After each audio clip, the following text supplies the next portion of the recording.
So the question today is, how important is it where we position our feet when we're actually driving?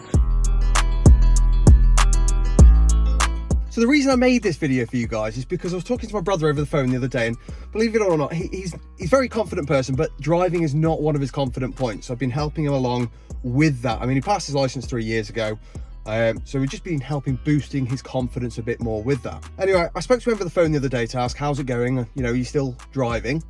And he said, no, he's having a little break, you know. And so it was a bit like, so why are you having a break? And it's because his knee and his leg's actually aching. He says, is this normal? And well, the answer is no, it shouldn't be normal.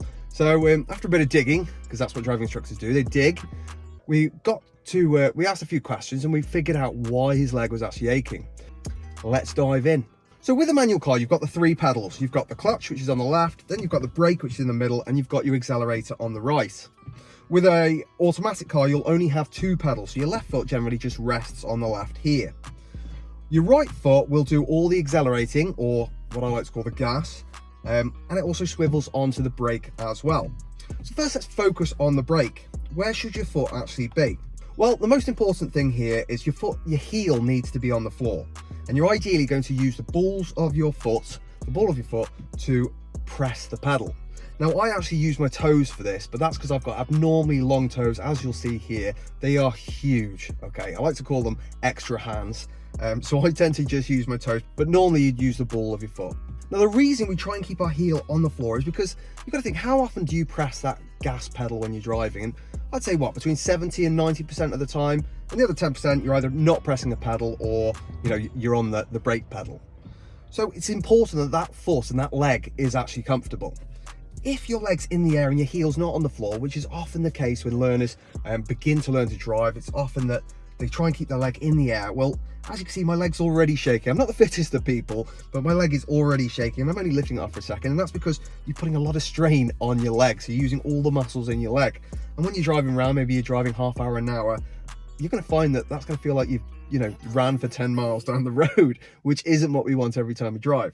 So if you keep your heel on the floor, 1, you're going to take all the pressure off your leg, and it's far easier to control that pedal. And 2, you've got far more control of the pedal. You know, the gas pedal is one of the most sensitive of the pedals. You're pressing it increments thickness of a pound. You know, that's how sensitive it is. So if your leg's in the air and you're pressing it up and down, it's a lot harder to control. Whereas if your heel's on the floor, you've got a lot more control, and you're able to control how fast and how slow you want to press that accelerator. Now, the next question is, where do we actually position our foot, you know, from side to side? Do we have it straight over the accelerator, or is it slightly inwards or slightly outwards? And this is a really good question. It's really down to you.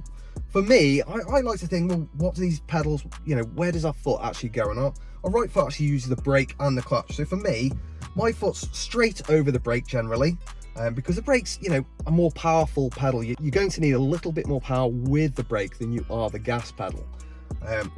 So it's better if my foot is actually in line with that brake. So if I need to press it down, I've got the power of my leg to do that. Hopefully you won't need to do that. But then I can also, with my heel there in line with the brake pedal, I can also swivel my foot round to the gas. And this means my leg's quite comfortable, my knee's just resting against the door, and my foot's just slightly angled towards the gas pedal. And that way my foot is actually nice and comfortably resting on that pedal, giving me nice, easy control. It does also mean I can swivel my foot back to the brake with very little effort. Now let's have a look at the clutch. Now, the clutch has some mixed opinions as to where you should actually keep your foot. The problem is sometimes you have to press the clutch all the way in, and sometimes you just need some really fine-tuning control to get the bite, the same as the accelerator, which means it's very difficult to keep your heel on the floor at all times.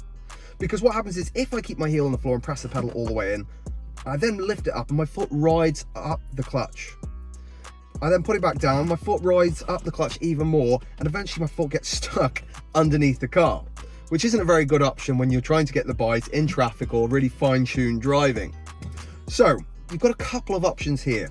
Your first one is, when you need to put the clutch all the way in, lift your foot in the air, keep your heel off the floor and push the clutch all the way in.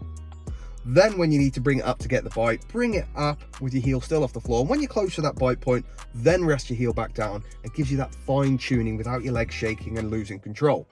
That's your first option. Now, the option that I like to go for, this is my preferred option, is I keep my heel on the floor the whole time. But what I do is when I need to push that clutch all the way in, I slide my heel along the floor. And then when I need to bring the clutch back up, I slide my heel along the floor backwards again until I get close to the bite point, at which point my heel goes solid on the floor. Now, it's really up to you which option you go with. They're both as effective as each other. Either way, as long as you keep that heel on the floor, the majority of the time, you aren't going to get leg cramps and leg ache, which can be uncomfortable, and you're not going to have the same control with the clutch that you really need. Saying that though, there are some exceptions. I have size 12 feet, so for me, keeping the heel on the floor is nice and easy. My wife, bless her, she's a bit shorter than me and she has a lot smaller feet. In fact, her feet are so small she can actually fit into my 8-year-old son's trainers. Cheap for trainers, not great for clutch control. So I had a chat with her and asked how she got around this. Well, as she pointed out, she went and moved to an automatic. No, but before that, what she had to do is she did have to keep her leg in the air because she couldn't physically have her heel on the floor while pressing the clutch down.